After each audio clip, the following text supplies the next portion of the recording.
The elements of fear and terror are some of the emotions that horror allows us to experience from the safety of a movie theater or the couch in our living room. And while we may be safe, some of those stories are tied to real-life tragedies that we will explore on Darkness Behind the Lens. This is Jenn from Nerdbox, and thank you for joining us for Darkness Behind the Lens. On this episode, we will be talking about the serial killer who inspired a writer to finish his script and turn the horror genre upside down, and the two boys who took their love for horror and twisted it into a plot to gain personal fame.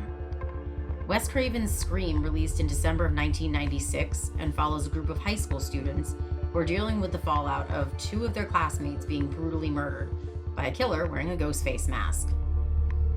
Scream's meta-style and finale turned the horror genre on its head, thus launching a new, fresh franchise that has spawned 5 more films and a TV series. It is currently the 10th highest grossing horror franchise of all time and is poised to propel itself to 7th of all time with the release of Scream 6. Our first story is about Danny Rawling, the Gainesville Ripper, the inspiration for Scream. Born in 1954, Rawling grew up in a home with a father who never wanted children. James Rawling was a police officer who often shared his discontent about being a father to 2 boys. James abused his family, beating his sons for frivolous things, such as breathing in the wrong way.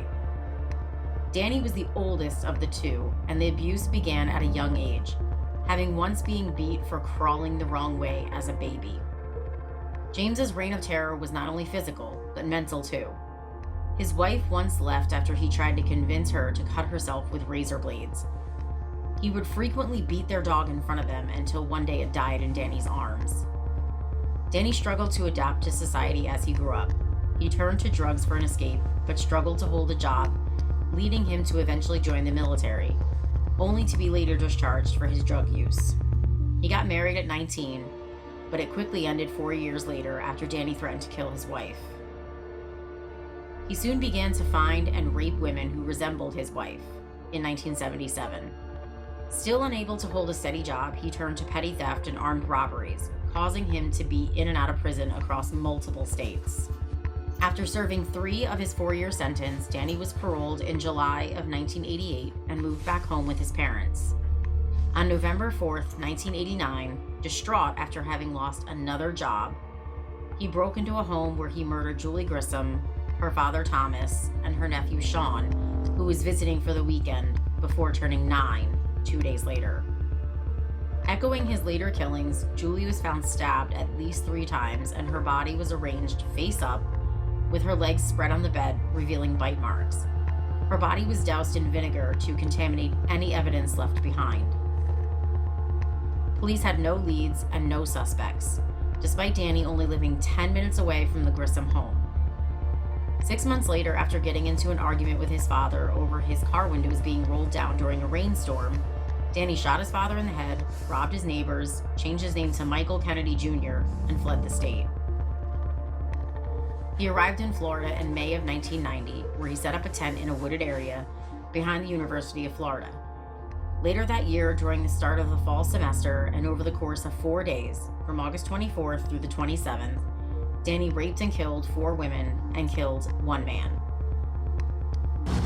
There are now more than 100 law enforcement officers working in search of a serial killer. On the 24th, he raped and murdered Christina Powell and Sonia Larson, then posed each of their bodies in sexual positions before taking a shower and leaving their home. The following day, he murdered Santa Fe Community College student Krista Hoyt in a similar fashion, but returned to her home after the murder after losing his wallet. When Danny returned to her home, he felt that he would leave behind a message to shock whomever found Krista's body. He decapitated her and left her severed head on a shelf to face her body, propped up on the bed. 2 days later, he struck again, killing 2 23-year-old students, Tracy Pauls and Manuel Taboada. Police arrested a student living in the complex of 2 of the victims based on the suspicion of his erratic behavior. Edward Lewis Humphrey, 18-year-old, first-year University of Florida student, was arrested yesterday. However, with no evidence tying him to the murders and his behavior tied to mental illness, he was released.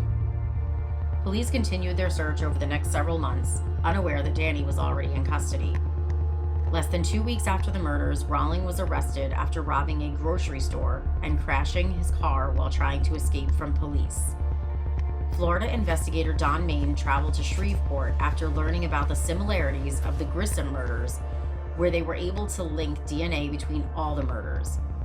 A local resident, Cindy Jurasich, who knew Rawling from church, had informed police that she believed that he was connected to both murders after they had an awkward conversation a year prior, where Rawling told them he liked to stick knives in people.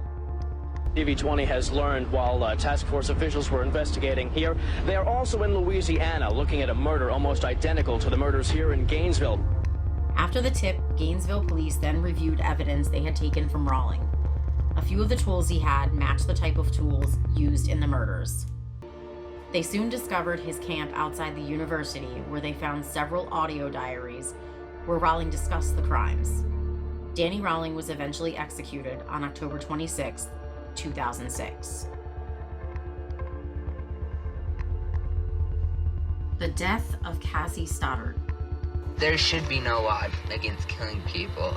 I know it's a wrong thing, but hell, you restrict somebody from it, they're gonna want it more. We found our victim, and sad as it may be, she's our friend. But you know what? We all have to make sacrifices. Our first victim is going to be Cassie Stoddart. She's going to be alone in a big, dark house out in the middle of nowhere. How perfect can you get? Sadly, not only did Scream draw from real-life events, it also inspired some as well. On September 22, 2006, 16-year-old Cassie Stoddart was house-sitting for her aunt. Rather than be alone, she invited her boyfriend Matt Beckham and their friends Tori Adamczyk and Brian Draper to see the home and watch a movie. Adamczyk and Draper left before the movie ended, leaving the young couple to finish the movie alone. A short while later, Stoddart and Beckham began hearing noises from the basement.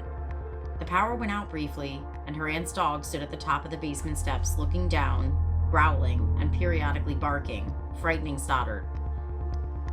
Beckham called his mom to ask if he could stay longer to comfort Stoddart, but his mom said no, but offered her to stay the night with them.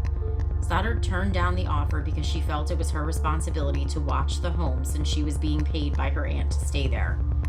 Beckham left later that evening and would never hear from Stoddart again. Stoddart was found 2 days later by her aunt. She had been stabbed 30 times. The police picked up Stoddart's boyfriend Beckham, where they learned about Adamczyk and Draper being with them that night. Within 6 days of the murder, the police arrested Adamczyk and Draper after they confessed to the murder and turned on each other, blaming the other for the crime. Draper led police to where they hid the evidence, which included 2 black robes, white masks, and audio and video diaries that they recorded at school, plotting Stoddart's death through the aftermath of the murder. On one recording, Draper talks about combining his love of horror movies with being famous. While Adamczyk grants Hollywood the rights to use an actor with his likeness in the movie they make about him. Combine my love of horror movies with my love wanting to, be popular. For those of you planning to make a movie about What? giving you the right to copy me as a character that looks like me. Because I know in Hollywood they usually have people complain they can't have people looking like the real thing. On the night of Stoddart's death, Draper had unlocked the basement door before he and Adamczyk left for the night. They parked down the street and got dressed before sneaking back inside the home. There they began making noises in an attempt to lure both Stoddart and Beckham downstairs. When that failed, they cut the power to the house, only to turn it back on after no one came downstairs. Around 2 hours had passed and Beckham finally left for the night. The teens cut the power, but once again, Stoddart did not go downstairs to investigate. This caused Adamczyk and Draper to sneak upstairs with knives in hand, where they found and brutally attacked Stoddart on the living room couch. Just killed Cassie. We just left her house. This is not a fucking joke. I'm shaking. I stabbed her in the throat, and I saw her lifeless body just disappear. Dude, I just killed Cassie. Both teens recounted what occurred that night in vivid detail with the police. During the trial, the prosecution team claimed that Draper was partly inspired by the killers Eric Harris and Dylan Klebold, who were responsible for the Columbine High School massacre, while Adamczyk, on the other hand, was inspired by Scream. The two were ultimately found guilty of first-degree murder and conspiracy to commit murder in 2007. They received mandatory life sentences without the possibility of parole, along with an additional 30 years to life for the conspiracy to commit murder charge. If you liked what you watched, please drop a like and comment below if you would like to see more shows like this in the future. Also, if you're not already subscribed, we ask that you do.